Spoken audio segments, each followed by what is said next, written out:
Welcome back to the show. So, do you want to eat some mac and cheese and maybe not feel as guilty? Or how about a gyro or gyro, however you pronounce it? Well, we have got the spot for you. We are talking about the Vegan International Company. Nick is with us now.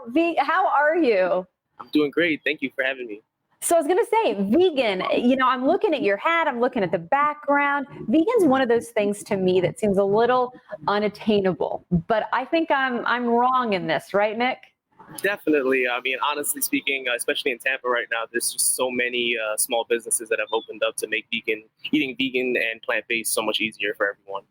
Okay, so I was just talking about the beginning there. Mac and cheese, that one is very surprising to me when I read and got to know your restaurant a little bit, that actually is vegan. Explain how you're able to take these popular dishes and make them fit into a vegan diet.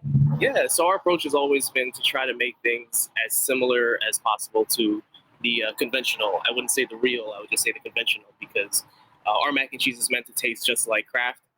And I think we've got a pretty good recipe, and it's really just about technique than ingredients. You could make it with a variety of ingredients depending on whatever allergies you have. So I think our mac and cheese, we try to make it just like Kraft. That's what the customers are telling us. So we haven't changed it in over a couple of years now. Okay, I'm taking a look at so many different foods that I want to talk to you about, but I know one of the things that you're passionate about, you say gyro, I said gyro. What Yeah. is it? What do we go with, Nick? Well, I mean, I grew up in New York City in Queens, and Okay, everyone there calls it a gyro. So a gyro. that's what I grew up saying. So that's what I'm going to continue to say. I think if you say euro, it may imply some type of Greek twist on it, but I think ours is more of a Middle Eastern street food type of gyro. So it's a little bit different than what you may have had in the past. Okay, well, talk about your gyros then and how it really created some popularity for you. And that's even branched out into maybe some food trucks, right? Yeah, actually, the gyro is like our number one sandwich at Vegan International, and because of its popularity, we were able to open up the Vegan Halal Cart, which is a 100% vegan food truck that focuses on the gyro boxes, and we've got a few other pretty good treats that we offer every week. And of course, we're talking about the food truck, but let's get back to the actual brick and mortar store. So many restaurants, of course, dealing with this pandemic, and you've had to think outside of the box and do things maybe a little different. How are you doing things different during the pandemic? Yeah, I mean, once we saw what was coming, I think it was inevitable that we'd have to switch our concept, pivot a little bit.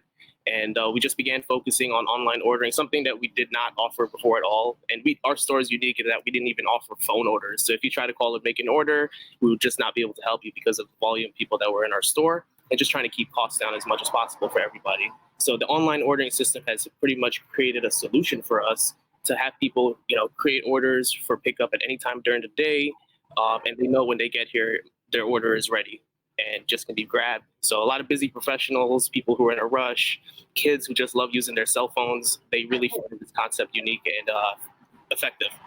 Okay, Nick, we were looking at those pictures right there. Can you give us an idea? It looked like some Southern comfort food that I was seeing. Yeah. Is that it? Yeah, so that's our veggie plate pretty much.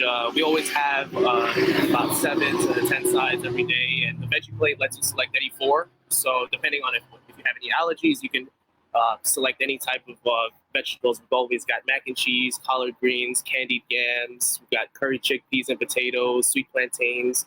So that was just a customer combination platter there that you saw. And again, 100% vegan, right? That's correct. Yeah, actually, all of our sides, except for the mac and cheese, are actually whole foods plant-based, meaning they're allergy friendly. There's no soy, there's no gluten. So if you're looking to follow a whole foods plant-based diet and you're looking for some really, substantial food that will fill you up, I definitely recommend the veggie plate. And I said earlier too, that's like one of those things that seems unattainable to me, maybe cooking that way, but there are so many restaurants. So you're seeing that firsthand, the increase in veganism, right? That's correct. Yeah, I mean, right now, because the people are looking to be more healthy, they're automatically gonna end up researching and learning about a plant-based diet. I think the last couple of years, the information has been pretty disseminated pretty effectively. So more people are interested, and we're seeing all different kinds of vegan restaurants open up. We have vegan Chinese in Tampa. We've got I would consider us vegan comfort food. We've got a vegan grocery store that just opened up 100% vegan with black radish. If you go down St. Pete, you've got a variety of other options as well. So from anywhere from St. Pete to Tampa, there's literally a vegan spot within 3 or 4 miles of where should be wherever you are. So which is really interesting compared to other cities. Okay, I was saving the most important information for last. We heard some trucks go by there in your shop because you are outside the restaurant right now. Yeah. Where can people go? Where are you located? Yeah, so I think we're pretty much in the heart of Tampa. I mean, we're in Nebraska, right off of Fletcher. Yeah. So, and we've also got another great vegan restaurant, Loving Hut, which is 5 minutes from us. So, in just this little couple miles, you've got two really good restaurants where you can eat, and we could also grab some merchandise as well.